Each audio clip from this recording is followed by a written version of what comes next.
Hey guys, good morning, good afternoon, buenos dias, buenas tardes. I don't know what time it is. I don't know what day it is that you're even watching this, but I hope whatever day it is and whatever time of day it is, you are having a pretty good day, despite the circumstances. I'm sure by this point you're getting a little stir crazy. I know I am. Y'all know I like to be moving around. I like to be out. I like to be about. So this is definitely a bit of a challenge. I'm sure it is for some of you guys at home too, but we're going to make it through this, guys. We're going to get through this together. I am also very thankful that we have this avenue to talk to each other, for y'all to keep learning, and for us to stay in contact with each other. But anyways, I'm sure you've noticed by now that I'm not even on Earth anymore. I'm in space, obviously. I'm just kidding. I just want to change up the background, y'all. Let me know. Do you like it? Do you not like it? Does it really matter? Does it make the lesson any better?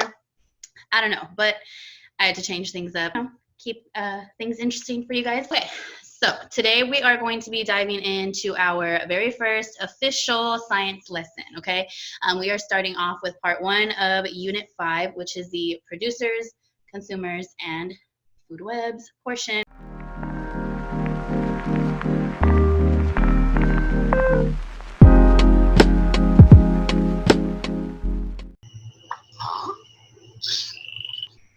Whoa! I'm no insect, Mr. Frog. Let me go! Hey there! What a lovely morning, isn't it? Oops, this reminds me that I got to tell you about the food chain in our ecosystem. A food chain describes how different organisms eat each other for survival. The chain usually starts with a plant and ends with an animal. Just like how you saw the plant being eaten by a caterpillar and how it ended up in the frog's stomach.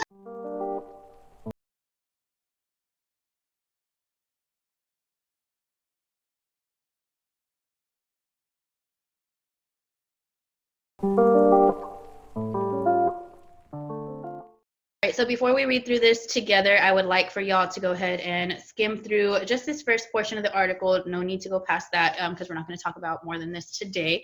I'm going to go ahead and be quiet while y'all do that. You guys can pause me. All right, so 3 words that immediately stood out to me, not only because they were bold, but because I recognized 2 of them as our vocabulary words and 1 of them as just an important word to know anyways, all right? So those words were ecosystems, organisms, and energy.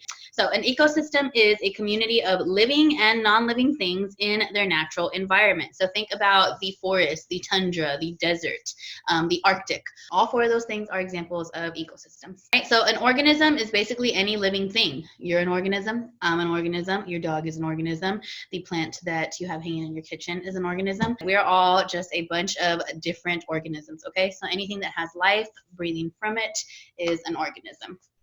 And the very last word that we're looking at today is energy, okay? Energy is what you need to do work or to cause some kind of change to happen. So for example, if I'm moving boxes from room to room in my house, energy is what is required for me to, move my arms, grab the box, pick up the box, move it to where I need to move it, put down the box, all of that stuff. And you don't only use energy physically, you can also expend or use energy mentally and emotionally as well. So those are the 3 vocabulary words that you're going to be seeing in today's portion of the article. So now we can go ahead and jump right into it. All right, think about the last meal that you ate. Where did the food come from? Maybe it came from the grocery store or restaurant. Maybe it even came from your backyard. Now, think of a lion living on the plains in Africa. Where do you think his last meal came from? Definitely not the grocery store. Lions have to hunt for their food. Most humans do not hunt for their food, other than now. We're kind of in a hunt in the world we live in. But humans and lions do have something in common. Both eat other living things. In this way, humans and lions have a similar relationship to their ecosystem. In fact, scientists group living things based on how they get food. By studying how organisms get food, scientists understand how energy moves through an ecosystem. This flow of energy from one organism to the next then forms a food chain. What are some types of food in a food chain? What happens if some of these food sources change or disappear? So right here is where we're going to start to go ahead and kind of wrap up today's video, and I'm going to be leaving you with something to do before you watch the next video. So please make sure you're listening, your focus is where it needs to be, and you're paying attention to the screen so that you are not confused when you get out of this video as to what you need to do. All right, so with your paper and pencil, paper and marker, paper and pen, if you're typing on the computer, if you're working on your phone. However you are planning on working, okay, you're going to be answering the 2 questions that we just read on that portion of the article. So I'm going to be putting them right here. I'm going to be putting them in the description box below. And they're also right here in the article if you need to come back and click on the article as well. So the questions will be in 3 places for you to reference as you answer them, okay? If you are answering them on a piece of paper or pencil, give me 1 second.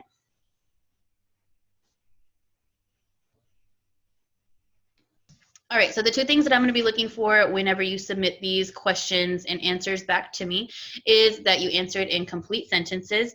Even though I am not explicitly teaching writing, we're really diving deep into science right now. I know the techniques that I taught y'all, and I know the skills that you have all practiced so hard on all year, so I'm still expecting to see those. Don't forget to capitalize. Don't forget to punctuate. Don't forget to write nice and neatly, okay? I'm going to be looking for those things that will be part of what I'm checking for when you turn in your answers, okay? And the second thing I'm going to be looking for is that your answers are correct. If there are still things that you're not understanding or you don't know how to answer the questions completely, please don't hesitate to email me or Blooms me, and I will help you out to the best of my ability, just to make sure that you're actually understanding what we're learning over here, okay? Okay, so the 2 ways I will be accepting this turned into me are, 1, if you actually wrote out your answers, you can go ahead and just take a picture of whatever you wrote that out on, and then have your parents help you email that to me or Blooms it to me. Or second thing you can do, if you did it digitally, so like you typed out your answers or you even like wrote them out on your phone, then you can take a screenshot of that and then send it to me or email it to me. As y'all are sending in your answers, I will be responding to you either telling you, yes, you're right, no, you're not right, yes, you're kind of right, no, you're kind of wrong, let me explain. And then at the beginning of the next video, I will go ahead and address the right answers to these questions as well. All right, so that's gonna wrap up today's video. I know that did not feel like very long and it didn't feel like we did too much, but I promise there's a reason for that. We're gonna be going through a lot of material over the next few weeks, and I don't wanna just throw it all at y'all. I love y'all, I miss y'all, I know I say this, I've said it already, but I really mean it from the bottom of my heart. I'm sending y'all hugs. Go take a walk, get some sunlight, water your plant, help your mom clean something in the house. I don't know, but get up, get moving around today, and yeah, I will see y'all in the next video. Bye, y'all.